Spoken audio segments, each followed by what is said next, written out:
here today with Michael Tran. How are you, man? I'm good. That's what's up. Early morning for sure for both Definitely. of us. But first off, thank you for just allowing me to be here, especially at this time. Sometimes morning could be a little you know what I mean? So I definitely appreciate it. Now, I met Michael. He was your show that I met you at. Instead of listening to me talk about it, tell us about that show. That show's called Click to Add Title. So it was kind of like we chose the name on a vote because we were having trouble with the title, and the person that was setting up the event was like, well, it just says Click to Add Title for now. But when I read it, I thought, oh, that's her suggestion because I actually really like that. Yeah. And so when I brought it up, we voted and we all kind of just decided on that. And the show consists of pretty much the 2020 class and 2021 graduate for the BFA of Drawing and Painting. Gotcha. And yeah, so I know pretty much most of them. I had class with, I think, almost all of them. And it was just like a nice experience to finally have like a show together. Yeah, that is really cool. Yeah. So I'm assuming Tassay Long Beach, you're getting your BFA. Mm-hmm. Cool. So for the people that don't know, that's what Michael's doing. Hence why we're here. Now his pieces that he showed us, that I saw that day. What are their titles? The titles for the one with like the Ace of Spades, that one's called Bet, and the other one is called Self-Castration. Got you. Now, where'd you find the inspiration? Let's talk about Bet and your inspirations just behind it. What can you tell us about it? The inspiration for that is based on like the series of asexuality and being Asian and kind of like mixing in the Western characterization of the cowboy. And basically it's about like exploring how in the community it's often rare that someone will take a chance on someone that's like asexual. So it's kind of like you really don't know if like a person will give you the time. And so it's kind of a push-pull on what I feel on the inside on a daily basis or when I'm just like in my head a lot. So I wanted to do something where it's more like I'm open and I'm more confident, because otherwise I would just totally be the opposite of that. But I don't want people to know that about, like, as an artist, except for, like, I guess now.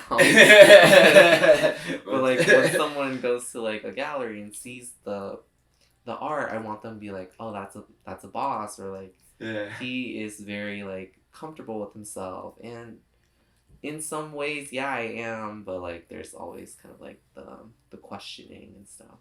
Yeah. I remember speaking with you about this particular piece. Just the way how you, I'm assuming you're the figure in the portrait, correct? Yeah. Just the way how your pose is, it just looks very elegant, and it's interesting that you say, you had mentioned about chance, and I see like the Ace of Spades, and it's kind of reminding me of that chance of gambling. Mm-hmm. I see these hearts too, and they're all over. The hearts tend to reveal themselves when they're on your body. Mm. What can you say about that? So, like the ace of like whatever symbol is kind of, it represents the different types of like spectrums that people identify on the ace spectrum. So Ace of Spades is, I believe it's like they're like aromantic. But Ace of Hearts is like they do want romance, so they're capable of showing romance, but they're just like not with the sex. So that's kind of like a questioning between the lines, like which one am I? But I feel like I'm more Ace of Hearts than Ace of Spades. Gotcha. Yeah, but most people when they hear like asexuality, they're like, he's a robot, incapable of anything. And I'm like, yeah. I'm sorry. Yeah. So it's just kind of like, it's like a little play on people assuming what I would be or how I am, and kind of like hinting what I actually am. Self castration. Self castration. What were your thoughts when you were making this? So my thoughts, what came up with the piece was actually I was high. Surprise! I know, like that's how all the good ones start. And I asked my sister, I was like, dude, what's the difference between a bull and an ox? Isn't that like the same? And she was like, girl, I don't know. And I was like, okay, well, let me Google it. And so I read that it's because I'm year of the ox. So I was kind of thinking like, what is? Oh, and this year is year of the ox too. Oh, sweet! It's your year, man. Yeah, it is my year. So I feel really like hyped. So I googled it and it said like, not year. The ox is it's a bull, but they castrate it so that it's more tame and easier to control.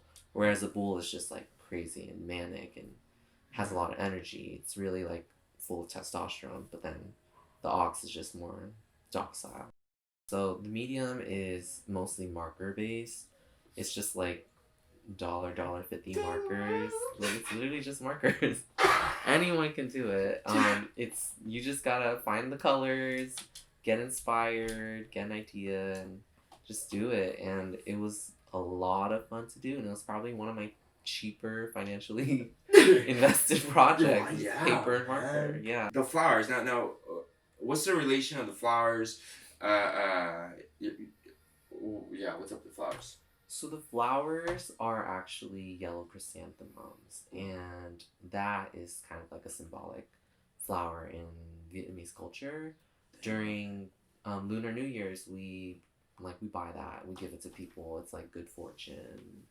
And in America, chrysanthemums are actually like the flower of death. But I think in Asian culture, we also use that in ceremonies for death and ritual. So yeah, I thought like the dual meaning is kind of strange and kind of ties into like the duality of American Asian culture, combining that sexual, asexual, combining that, and then the ox bull. There's like an in between a lot of things like that. So it's a nice symbolism. It's an homage to like Vietnamese culture too. Dang, for reals.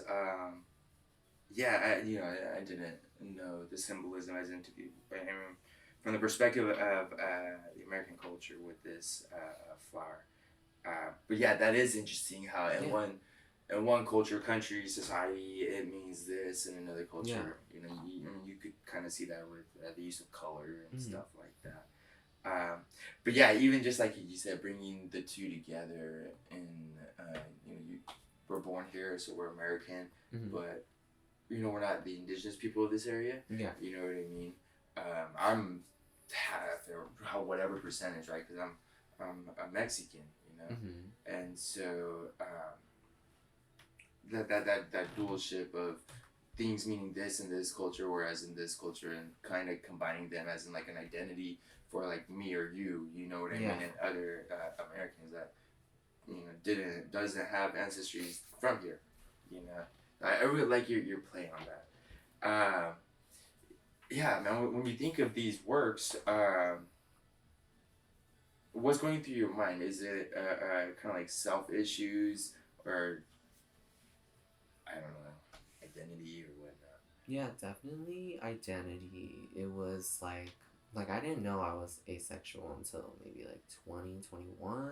What was like the defining, like when you bam, you're like, whoa, this is like, you know what I mean? Yeah, so like the whole kind of growing up queer is very pressured towards like sex, and in the gay community they use sex as like pride in a way, or celebration, or kind of like it pretty much like hammers the nail into like the meaning of like it's very important basically. It's like if you are able to like be sexual and be one with yourself, it's like kind of like the highest form of like being gay. So growing up, like it was very absent if that's the word for me. Like, I just, like, I wasn't really into it, never really thought about it. And even now, like, I can't even think of, like regular people just constantly they wake up, think of sex, or they're like, I need to have sex today or something. Like, I can't. Like, I don't even, I can't imagine that. Because for me, I wake up, I'm like, I need a bagel, or I would like milk tea today. I'm just thinking of everything. I'm like, my plants need repotting. So that's great. Yeah, so like coming up towards that, I never realized like asexuality was more common for me because it wasn't like something I thought. It was either gay, lesbian, bi, like, or straight. It's one of those four. Yeah. That's it, and there's no choices after that. Yeah. And then as I'm growing up, there's things being introduced in society that is being more normal. So like transgender, there's like I don't know, like people that like drag queens, they like open it up. And then towards like 20, when I'm in community college, I had like interpersonal communication class. I don't know, have you ever taken that? Is that more like almost like speech class, like kind of, like... but it's the alternative to public speaking where you kind of dive into yourself and how you communicate with other people. So I had like a really amazing professor, and she had us like question a lot of things about ourselves and people we communicate with. And sometime during that semester, I went into like a super deep like depression, anxiety. It was so bad, but it was like I was losing weight a lot. I couldn't eat.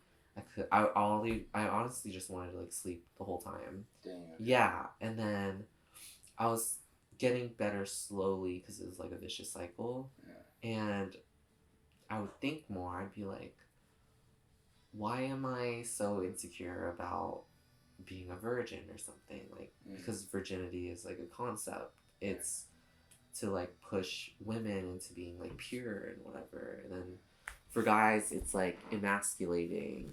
And as an Asian male, it's already like your existence is emasculated in the United States. So I would just ponder that thought. And one day I was like, I'm just gonna have sex and see how that works. So I had like a friend, and I just set up a day. And then after I was done doing like whatever, I was happy with myself that I had a new experience. Yeah. And I am like, nope, now I'm not a virgin. You know? But then as I thought of it, I was like, I did not enjoy that. Like, that was so whatever. Last words you want to say to the people? Anything you want to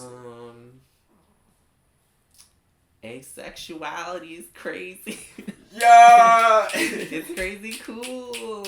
Abstinent. No, I'm kidding.